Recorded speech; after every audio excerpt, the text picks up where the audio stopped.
Bonsoir à tous. Je suis Timothée Bablé, je suis le chef de l'équipe Voisins d'en face. Voisins d'en face, c'est tout d'abord une équipe qui a été créée autour de valeurs que sont l'entraide, la médiation et l'innovation. Les syndics ont mauvaise presse.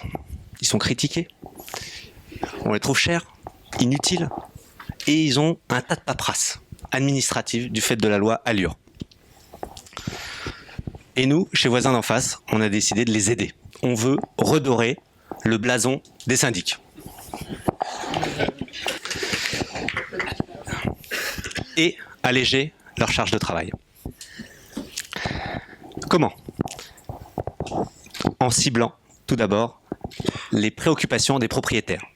Quelles sont les préoccupations des propriétaires? Les préoccupations, c'est le bruit. 50% des Français ne dorment pas à cause de voisins bruyants.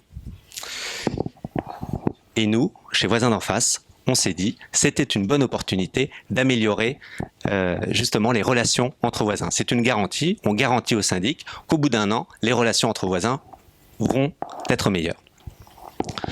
Quels produits on propose?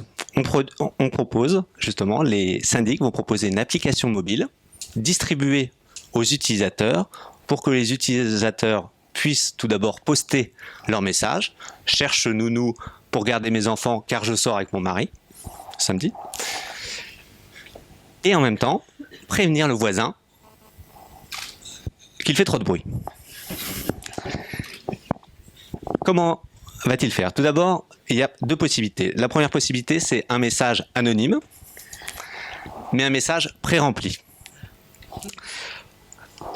qui dira, par exemple, un gentil voisin qui vous veut du bien a une bonne audition, mais pouvez-vous baisser le son? Merci. Donc ça, c'est le premier type de message. Et aussi, si c'est nominatif, la personne pourrait être, ça sera un message individualisé et personnalisé. Vous choisissez votre voisin et vous lui envoyez le message que vous souhaitez. On estime que ça va réduire fortement la pression, les engueulades entre voisins, bien entendu, et on pense sauver une bonne partie des relations entre voisins.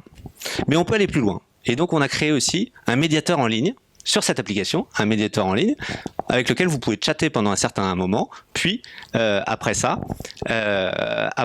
si vous voulez aller plus loin, vous pouvez prendre rendez-vous, moyennant bien entendu un paiement.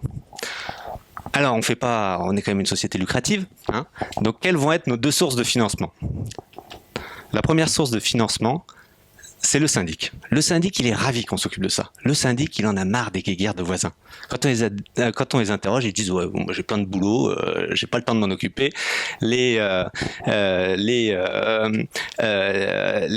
mains, enfin le dépôt de main courante et tout ça, moi j'en ai que faire. Ils ont qu'à toquer à la porte et puis voilà. Donc ça, ils vont être ravis. Et d'ailleurs, je vous le donne en mille. On a contacté une société.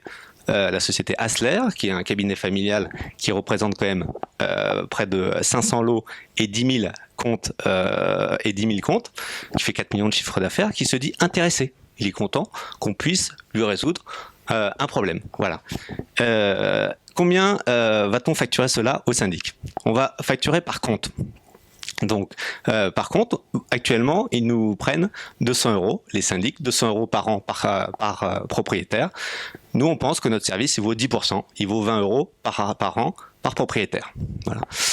La deuxième source de financement, c'est en tant qu'apporteur d'affaires. En tant qu'apporteur d'affaires, eh bien entendu, nous apportons des affaires en médiateur. Et donc, comme on apporte du chiffre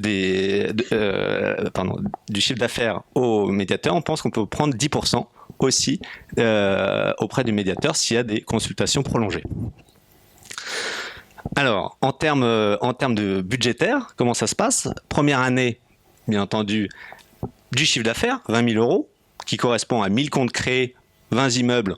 Donc là, on est surtout sur un très petit syndic ou un syndic qui veut essayer. Voilà, donc le cabinet Asler à Paris, par exemple, lui c'est 500, donc 500 immeubles, donc on peut imaginer que ce soit voilà, ça fait sens. Par contre, bien entendu, on a des coûts de structure, masse salariale, on est autour de 100 000 €. Et à 3 ans, on est sur un chiffre d'affaires de 300 000 € avec des coûts salariaux qui sont un peu augmentés du fait de l'embauche d'un commercial et aussi d'un médiateur social. Alors nous, on croit dur comme fer à cette application. J'espère que vous aussi. L'application mobile Voisin d'en face va permettre d'améliorer les relations entre voisinages et aussi redorer le blason des syndics. Voisin d'en face, l'application plein d'audace.